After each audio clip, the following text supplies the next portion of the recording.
सिंहासन बत्तीसी की 20वीं कहानी, ज्ञानवती पुतली की कथा। 19वीं पुतली की कहानी सुनने के बाद राजा भोज अगले दिन फिर से सिंहासन बत्तीसी पर बैठने आते हैं। तभी 20वीं पुतली ज्ञानवती प्रकट होती है और उन्हें रोकती है। ज्ञानवती कहती है, रुको राजन, इस पर बैठने से पहले राजा विक्रमादित्य के इस गुण के बारे में तो जान लो। इतना कहने के बाद 20वीं पुतली ज्ञानवती कहानी सुनाना शुरू करती है, जो इस प्रकार है।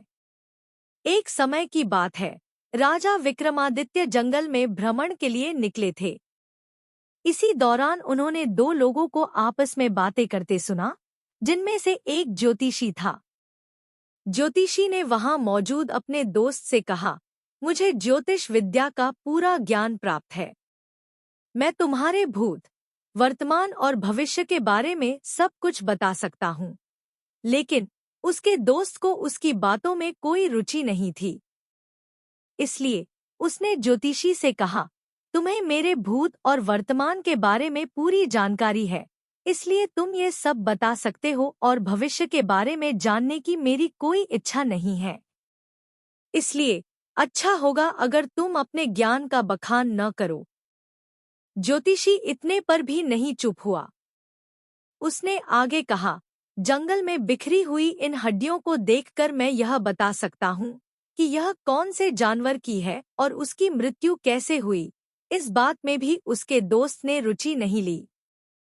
इसी दौरान उस ज्योतिषी की नज़र जमीन पर छपे पंजों के निशानों पर पड़ी। यह देख उसने कहा, ये पंजों के निशान किसी राजा के हैं, तुम चाहो तो इसकी जांच कर सकते हो। ज्योतिषी ने बताया, राजा महाराजा के पैरों पर कमल के निशान होते हैं, जो यहाँ भी हैं। ये बात बिल्कुल सत्य है। इस पर उसके दोस्त ने सोचा कि क्यों न इस बार ज्योतिषी की बात की जांच कर ली जाए, नहीं तो वो अपने ज्ञान का बखान ऐसे ही करता रहेगा। इसके बाद दोनों दोस्तों ने उन निशानों का पीछा करना शुरू किया और चलते चलते उसकी समाप्ति तक पहुंचे। वहां उन्होंने एक लकड़हारे को देखा।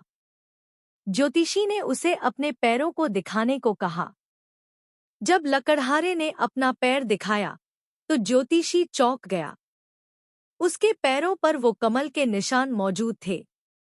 ज्योतिषी को लगा कि वह किसी राजा का ही पुत्र होगा, लेकिन शायद वो किसी कारणवश इस काम को करने के लिए मजबूर होगा। इसलिए उसने लकड़हारे से उसका परिचय पूछा। तब लकड़हारे में बताया कि उसका जन्म लकड़हारे के घर में ही हुआ है। सदियों से उसके यहाँ यही काम चलता आ रहा है। यह सुनने के बाद ज्योतिषी को बड़ा आश्चर्य हुआ। उसका भरोसा ज्योतिष विद्या से उठने लगा। उसका दोस्त भी उसकी इस विद्या का मजाक उड़ाने लगा। इस पर ज्योतिषी ने कहा, ऐसा कैसे हो सकता है? चलो एक बार चलकर राजा विक्रमादित्य के पैरों को देखते हैं। अगर उनके पैरों पर ये निशान नहीं हुए तो मैं अपनी हार स्वीकार कर लूंगा और समझूंगा कि ये सब बेकार है। इस पर उसका दोस्त भी राजी हो गया और दोनों राजमहल की ओर चल दिए। राज दरबार पहुंचकर उन्होंने महाराजा विक्रमादित्य से मिलने की इच्छा जताई। राजा ने दोनों को अंदर आने का आदेश दिया। यहाँ उस ज्योतिष ने राजा से अपना पैर दिखाने का आग्रह किया। राजा विक्रमादित्य ने जब अपने पैर दिखाए तो ज्योतिषी फिर चकित हुआ। उसके बताए अनुसार राजा के पैरों पर किसी प्रकार के कोई चिन्ह नहीं थे, बल्कि उनका पैर भी आम लोगों जैसा ही था। यह देखने बाद उस ज्योतिषी का भरोसा पूरे ज्योतिष विज्ञान से उठ गया।